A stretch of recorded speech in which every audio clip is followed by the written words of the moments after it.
जय श्री कृष्ण।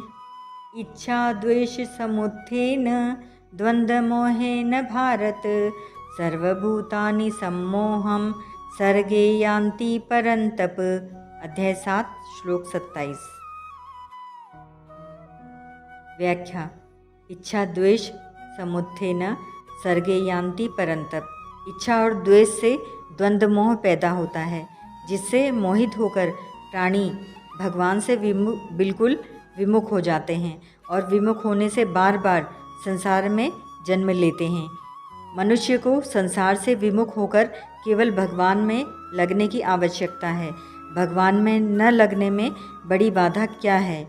यह मनुष्य शरीर विवेक प्रधान है, अतः मनुष्य की प्रवृत्ति और निवृत्ति पशु पक्षियों की तरह न होकर अपने विवेक के अनुसार होनी चाहिए, परंतु मनुष्य अपने विवेक को महत्व न देकर राग और द्वेष को लेकर ही प्रवृत्ति और निवृत्ति करता है, जिससे उसका पतन होता है।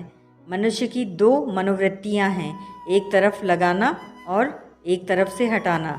मनुष्य को परमात्मा में तो अपनी वृत्ति लगानी है और संसार से अपनी वृत्ति हटानी है, अर्थात परमात्मा से तो प्रेम करना है और संसार से वैराग्य करना है। परंतु इन दोनों वृत्तियों को जब मनुष्य केवल संसार में ही लगा देता है, तब वही प्रेम और वैराग्य क्रमशः राग और द्वेष का रूप धारण कर लेते हैं, जिससे मनुष्य संसार में उलझ जाता है, भगवान से सर्वथा विमुख हो जाता है। फिर भगवान की तरफ चलने का अवसर ही नहीं मिलता। कभी कभी वह सत्संग की बातें भी सुनता है, शास्त्र भी पढ़ता है, अच्छी बातों पर विचार भी करता है। मन में अच्छी बातें पैदा हो जाती हैं तो उनको ठीक भी समझता है। फिर भी उसके मन में राग के कारण यह बात गहरी बैठी रहती है कि मुझे तो सांसारिक अनुकूलता को प्राप्त करना है और प्रतिकूलता को हटाना है। यह मेरा खास काम है, क्योंकि इसके बिना मेरा जीवन निर्वाह नहीं होगा। इस प्रकार वह हृदय में दृढ़ता से राग द्वेष को पकड़े रखता है, जिससे सुनने, पकड़ने और विचार करने पर भी उसकी वृत्ति राग द्वेष रूप द्वंद्व को नहीं छोड़ती। इसी से वह परमात्मा की तरफ चल नहीं सकता। द्वंद्वों में भी अगर उसका राग मुख्य रूप से एक ही विषय में हो तो भी ठीक है। जैसे भक्त विल्व मंगल की वृत्ति चिंतामणि नामक वेश्या में लग गई, तो उनकी वृत्ति संसार से तो हट ही गई। जब वेश्या ने यह ताड़ना की, ऐसे हाड़ मांस के शरीर में तू आकृष्ट हो गया, अगर भगवान में इतना आकृष्ट हो जाता तो तू निहाल हो जाता। तब उनकी वृत्ति वेश्या से हटकर भगवान में लग गई और उनका उद्धार हो गया। इसी तरह से गोपियों का भगवान में राग हो गया, तो वह राग भी कल्याण करने वाला हो गया। शिशुपाल का भगवान के साथ वैर द्वेष रहा, तो वैर पूर्वक भगवान का चिंतन करने से भी उसका कल्याण हो गया। कंस को भगवान से भय हुआ, तो भय वृत्ति से भगवान का चिंतन करने से उसका भी कल्याण हो गया। हाँ, यह बात जरूर है कि वैर और भय से भगवान का चिंतन करने से शिशुपाल और कंस भक्ति के आनंद को नहीं ले सके। तात्पर्य यह है कि किसी भी तरह से भगवान की तरफ आकर्षण हो जाए तो मनुष्य का उद्धार हो जाता है। परंतु संसार में राग द्वेष काम क्रोध ठीक बेठीक अनुकूल प्रतिकूल आदि द्वंद्व रहने से मूढ़ता दृढ़ होती है और मनुष्य का पतन हो जाता है। दूसरी रीति से यो समझे कि संसार का संबंध द्वंद्व से दृढ़ होता है। जब कामना को लेकर मनोवृत्ति का प्रवाह संसार की तरफ हो जाता है, तब सांसारिक अनुकूलता और प्रतिकूलता को लेकर राग द्वेष हो जाते हैं।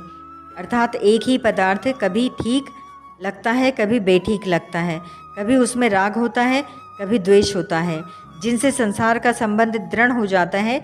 इसीलिए भगवान ने दूसरे अध्याय में निर्द्वंद्वः 2:45 पद से द्वंद्व रहित होने की आज्ञा दी है। निर्द्वंद्व पुरुष सुखपूर्वक मुक्त होता है। निर्द्वंद्वो ही महाबाहो सुखम बंधात प्रमुच्यते। 5:3 सुख दुख आदि द्वंद्व से रहित होकर भक्तजन अविनाशी पद को प्राप्त होते हैं। द्वंद्वैर्वि मुक्ताः सुख दुख संगैर्गच्छ नत्य मूढ़ाः पद्मव्ययम तत् 15.5 भगवान ने द्वंद्व को मनुष्य का खास शत्रु बताया है। तीसरे अध्याय का 34वां श्लोक। जो द्वंद्व मोह से रहित होते हैं वे दृढ़व्रती होकर भगवान का भजन करते हैं। 7वें अध्याय का 28वां श्लोक इत्यादि रूप से गीता में द्वंद्व रहित होने की बात बहुत बार आई है। जन्म मरण में जीने जाने का कारण क्या है?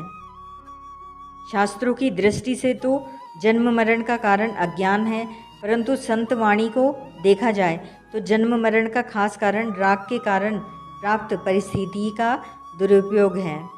फलेच्छापूर्वक शास्त्र विहित कर्म करने से और प्राप्त परिस्थिति का दुरुपयोग करने से अर्थात भगवत ज्ञान विरुद्ध कर्म करने से सत असत योनियों की प्राप्ति होती है, अर्थात देवताओं की योनि 84 लाख योनि और नरक प्राप्त होते हैं। प्राप्त परिस्थिति का सदुपयोग करने से सम्मोह अर्थात जन्म मरण मिट जाता है। उसका सदुपयोग कैसे करें?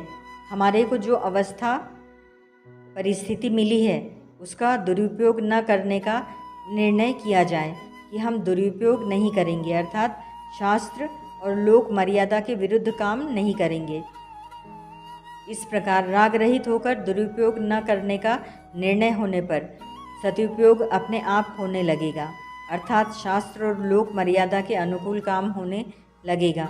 जब सदुपयोग होने लगेगा तो उसका हमें अभिमान नहीं होगा, कारण कि हमने तो दुरुपयोग न करने का विचार किया है। सदुपयोग करने का विचार तो हमने किया ही नहीं, फिर करने का अभिमान कैसे?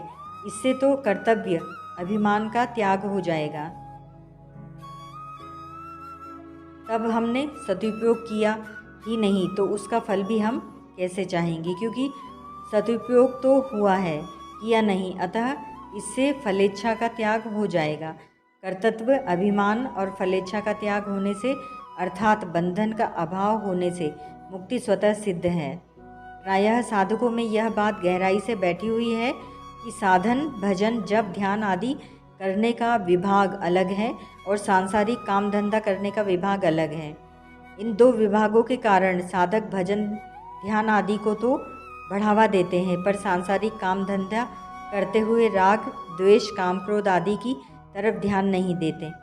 प्रत्युत ऐसी दृढ़ भावना बना लेते हैं कि काम धंधा करते हुए तो राग द्वेष होते ही हैं, ये मिटने वाले थोड़े ही हैं। इस भावना से बड़ा भारी अनर्थ यह होता है कि साधक के राग द्वेष बने रहते हैं, जिससे उसके साधन में जल्दी उन्नति नहीं होती।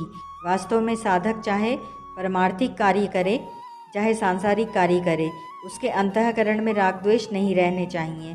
परमार्थिक और सांसारिक क्रियाओं में भेद होने पर भी साधक के भाव में भेद नहीं होना चाहिए, अर्थात परमार्थिक और सांसारिक दोनों क्रियाएं करते समय साधक का भाव एक ही रहना चाहिए कि मैं साधक हूँ और मुझे भगवत प्राप्ति करनी है।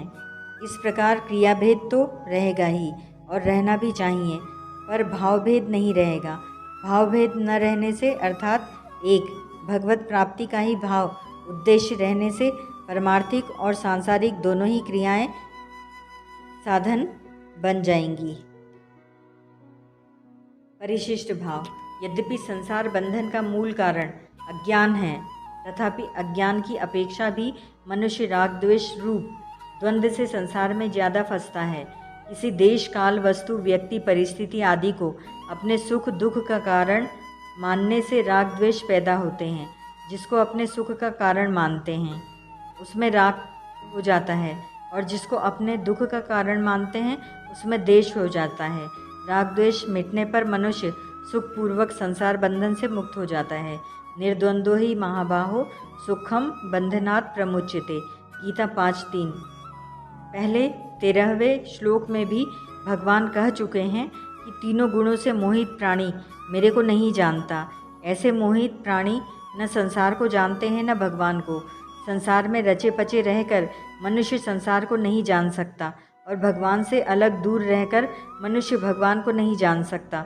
वास्तव में संसार का ज्ञान संसार से अलग होने पर और भगवान का ज्ञान भगवान से अभिन्न होने पर ही होता है।